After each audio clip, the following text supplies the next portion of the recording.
Good morning. I'm Assemblywoman Shavonda Sumter. I am chair of the Assembly Committee for Community Development and Women's Affairs, also chair of the Legislative Black Caucus, serving under the auspices of 18 members in both the Republican side and Assembly side of Democrats for the Senate and the Assembly. We also are partnered with the Latino Caucus and the Asian Pacific Islander Caucus. Today's hearing will mark a pivotal moment as we confront the stark realities highlighted by the New Jersey Disparity Study. For far too long, minority-owned businesses in our state have faced significant barriers to fair access in the procurement process, and the data underscores these inequities. The study examined over 240,000 contracts across more than 60 state agencies from 2015 to 2020. It confirmed what many of us have long known. The disparities in public contracting have been an opportunity that's been locked out for minority and women-owned businesses in New Jersey, and is truly unacceptable.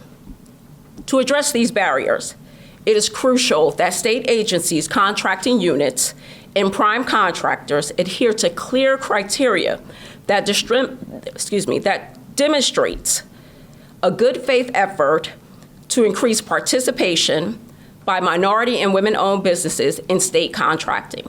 The package of bills that we will hear today has been carefully crafted with the goal of reducing these disparities and ensuring that all businesses, regardless of race or gender, have an equal opportunity to succeed. In recent years, we have passed successful set-aside programs for disabled veterans. More recently, we introduced a state set-aside program for the LGBTQ plus community, showing our commitment to creating opportunities for all. Today, we will hear testimony on potential remedies to the inequities in the state contracting that the study revealed, such as Black-owned companies make up more than 9.19% of the available construction businesses in New Jersey, but receive only 0.014%. I've never heard such bleak numbers in construction contract dollars. Nearly 28% of construction firms in the state are minority-owned, yet they receive just 3.47% of the funds of prime construction contracts valued up to $5.7 million. And today, you will again hear testimony from available construction companies owned by a woman and minority-owned, and not just the only woman, but one that we have here today who took time from her business, Marge Perry, to be here with us today. We also know women-owned businesses account for nearly 38% of all professional service firms, yet they receive less than 10% of contracts valued up to $800,000. The evidence is clear. Systemic inequities persist, hindering the growth and prosperity of marginalized communities. Today, we recommit to building a more inclusive and equitable business landscape, one where every entrepreneur, regardless of background, has the chance to thrive. With that, I would like to turn it over, or first acknowledge, my Vice Chair, Assemblywoman Yvonne Lopez. Let's give her a round of applause for Lady here. Thank you. Who will be joining me in hearing and hopefully moving a package of legislative bills that begins the remedy. With that, I'm going to turn it over to Speaker Pro Tem, Assemblyman Benjie Wimberly.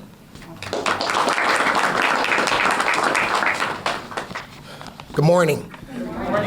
First, Senator Gordon Johnson couldn't be here today, but he's in full support of this, the bills that are being presented today.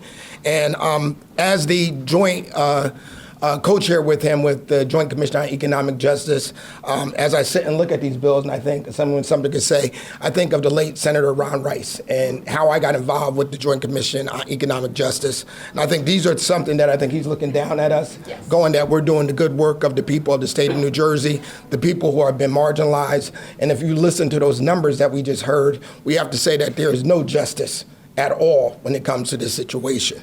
So, I mean, the advocates that are here today, and Assemblywoman Sumter has, put them out, and Assemblywoman Lopez with the Latino Caucus, Asian American Caucus, the LGBTQ plus community, I think it's important that we not only look at these numbers because these numbers are real, that we have to look at people that are, veterans, people of color, women aren't getting their fair share in this. And I don't think we have to do any more studies. I don't think numbers, when you get 0.014%, that we have so much work to get done.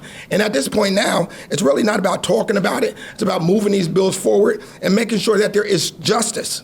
And that's the bottom line. I think we all can sit here and say that I don't think there's a level of government, be it the Assembly, the Senate, or the administration, that could look at this and say that there's something right about this. We have to step up and do what's right for everybody. We have to set the path forward for the future.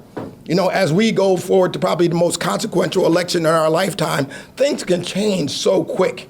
But we have set the path. So I commend Assemblywoman Sumter, Assemblywoman Lopez, and all the members of the caucuses that are here today. But more importantly, I think talking is over. I think we as leaders have to step forward. We cannot settle for less. And when we're doing this for our children, our grandchildren, our great-grandchildren. Because disparities, we could talk about oppression for years. We could talk about marginalized communities for years. But more importantly, we have to understand that this is a joint effort. This is all of the caucuses come together. But more importantly, the people on the outside have to scream and holler and say, there's nothing right about these numbers. This is true disparity. These numbers are not satisfactory. Our folks deserve better and they deserve more. And at the end of the day, I think when we come together as one, and I'm not just talking about the minority caucuses, I'm talking about us as the state of New Jersey and 9 million people, we have to do better, folks. We just have to do better. And with that, I will turn this over to Reverend Boyer, who I'm sure will give more light to the situation and the full support of the clergy, regardless race, creed, or color in the state of New Jersey. Reverend Boyer.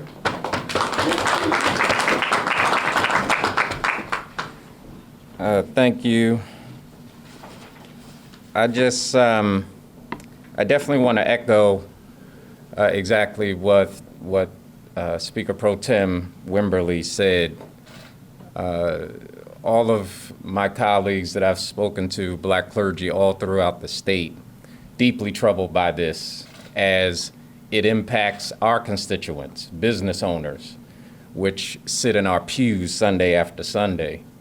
The disparities study conducted here in the state revealed a shameful reality. The structurally racist procurement system in our state government routinely leaves black businesses out. This is unacceptable. This situation demands immediate action, and I'm prayerful that these bills, this package of bills, which are being introduced by the Black Caucus and the Latino Caucus, will move swiftly and serve as a first step. A first step. I'm fresh off Sunday morning, so turn to your neighbor and say, first step in dismantling this shameful reality. It's also important to note that the study did not include black nonprofits. I have urged all involved to take a very close look at nonprofits that are disproportionately left out of state opportunities in favor of large white nonprofits, often to address outreach issues in majority black communities. Black nonprofits are black businesses.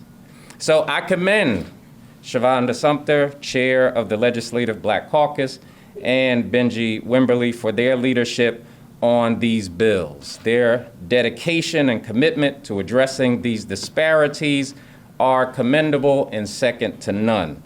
So I praise God for you for walking in the spirit of Ron Rice to push this forward.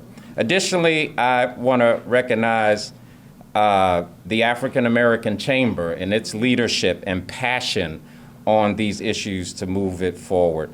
Their efforts have been crucial, and I am a proud member of the African American Chamber of Commerce.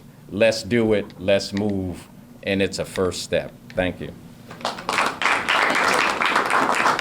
Thank you for that charge, Reverend Boyer, and of course, leading us off and making sure that we do call and response. With that, there's one more person who entered the room, and his name is Reverend Eric Dobson, who heads up the United Black Agenda. So I would like if you can give a few remarks on how we've worked together to pull this package together. Now, he's a preacher too, but it's going to be with passion. No, I think Reverend, it's hard to follow Reverend Boyer. Thank you, Chairwoman. Thank you, Assemblyman Wimberly. You've done so much work over the years working to get legislation passed. I'm so excited about the opportunity today to hear these new bills that's coming forward, particularly for the Black and Latino caucus. We are, it's one of the most important things about New Jersey, particularly this community. New Jersey, when it comes to Black and Latino voting, when it comes to the presidential and gubernatorial elections, New Jersey ranks in the top 5 in turnout for Black and Latinos. So when we put our trust and our hope in the democratic system in this country, we should be rewarded. We should get some results for our support in coming out and doing the American thing of voting. And when that happens, when you see the disparity studies, when we're not getting the opportunities that we should, when we're giving elected officials the opportunity that they need, because you can't win a statewide election in New Jersey without Black and Latino support. And so when we're giving that support, there should be some reciprocity in that, don't you think? There should be some opportunities for the history of this state to bring these folks together, to bring our communities together, for opportunities for our families and our friends and our children, that we're people in New Jersey that has the passion that are small business owners, that are nonprofit owners, that are folks who work in our communities doing the things to make sure our kids have a decent, safe, affordable housing and education opportunities and business opportunities. As the Executive Director of United Black Agenda, which is comprised of, Reverend Boyer, Salvations for Social Justice, John Harmon, and the African American Chamber of Commerce, Fair Share Housing Center, the Institute for Social Justice, Ryan Haygood, Carolyn Chang, Association of Black Women Lawyers, Taisa Kelly, Monarch Housing, Alpha Phi Alpha, just to name a few. We're a coalition that is really bent on really bringing about economic opportunities for our folks. And I think, I'm so proud to stand here today in support of the Black and Latino caucus because we've done tremendous things around education, housing, criminal justice reform.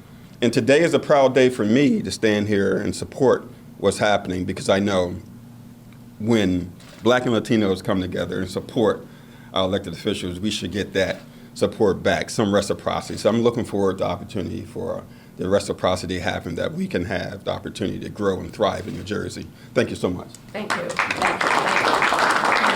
So with all of that said, I hope that you join us in the committee room. We're in committee room 12, which is through the annex on the 4th floor, where we will hear testimony on the change that we're looking to see that will remedy the stark disparities in procurement.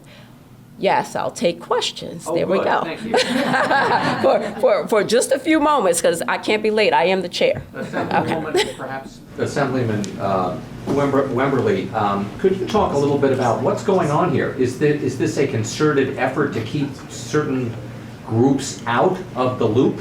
Is this a good old boy network? Is this just laws need to be modernized? People need to change things? What's going on here? So thank you for that question. Laws need to be modified and modernized in the procurement practice. What we've learned through the disparity study was that there are businesses, minority and women-owned. This was a race and gender study called on by the Supreme Court so that we could do a set-aside that shows a specific time, an example of a stark disparity where you had people who are eligible and able to apply and have applied and not received an award. I have met with the procurement officers for over 3 hours in the state of New Jersey to learn their different practices, and each one operates differently. For instance, we established the Disabled and Veteran Set-Aside Program, and one procurement officer had not updated their application process to include that. So again, we're looking for a process with aspirational goals, because we can't say, go find a black person and give them a contract. That's not what we're saying, or a woman and give them a contract. We want a fair opportunity to compete. These are credentialed entities and businesses that say they want to do business with New Jersey. Another repair that's newly established is a database set up in Treasury, because we learned that there was no database over 10 years ago to determine who was a woman, who was a minority, who was a business entity. We now have that data set. So race and gender matter. They're in a system. The other departments, over 700 of them in New Jersey, need to look to that database to see who's eligible and say they want to do business with New Jersey. So there's a lot of systemic issues that were baked into government, and this goes back to Governor Thomas Kean. So this is not a new issue, but today we stand here to do our part, as you heard, to repair and remedy for future. And I think she covered it all. I mean, the bottom line is that was a mouthful. Keeping track of that, but I think implementation is the key.